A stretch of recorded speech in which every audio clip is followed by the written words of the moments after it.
Good morning everyone. আজকে mini ব্লগটা এখান দিয়ে স্টার্ট করছে। আজকে সকাল সকাল বাবা প্রচুর জিনিস অর্ডার করেছে, তো সেগুলোই এসেছিলো। আর হয়তো ওনার আগের অর্ডার থেকে কিছু তেল লিক করেছিল, সেই কারণে দেখতেই পাচ্ছ আমাদের ঘর পুরো তেলে তেল হয়ে গিয়েছিল। তো যাই হোক, আজকে দুপুরবেলা আমাদের নিমন্ত্রণ ছিল আমাদের পাড়ারই একটা গোপাল পুজোতে। তাই আমরা সবাই মিলে দুপুরবেলা বড়লোক কেয়ার ওই বেলাভিটা সেন্ট মেখে বেরিয়ে পড়লাম। আমাদের বাড়ির একদম কাছে বলে আমরা একটু লেটেই বেরিয়েছিলাম, তবে ওখানে গিয়ে দেখি খাওয়া দাওয়া অলরেডি স্টার্ট হয়ে গেছে আর প্রচুর ভিড় অলরেডি জমে গেছে।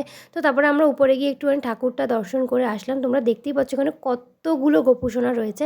তো নিচে এসে দেখি এখানে ভিড় আরও বেড়ে গেছে, কারণ এখানে প্রতি বছরই শুধু আমাদের পাড়া না, অন্যান্য পাড়ারও নিমন্ত্রণ থাকে, তো তারাও সবাই আসে। ভিড় থাকার কারণে খেতে বসতে পারিনি, তাই কি এদের সাথে একটু খেলছিল। কত কিউট না ওরা! আর এতটাই ভিড় ছিল যে আমাদের খেতে বসতে বসতে 4টেরও বেশি হয়ে গিয়েছিল। চলো আজকে কী কী খেয়েছি সেগুলো তোমাদের শেয়ার করি। এটা হচ্ছে গোপুসোনার মেন প্রসাদ পোলাও, তারপরে ছিল সাদা ভাত, ডাল, আলু ভাজা, বেগুনি, ফুলকপি আলুর তরকারি, পনির, চাটনি, পাঁপড়, পায়েস, মিষ্টি। আর আমরা খেতে খেতে রাস্তার লাইটও জ্বলে গেছে। তো যাই হোক, আজকে মেন ব্লগটা এতটাই ভালো লাগলো, অবশ্যই লাইক করে দিও।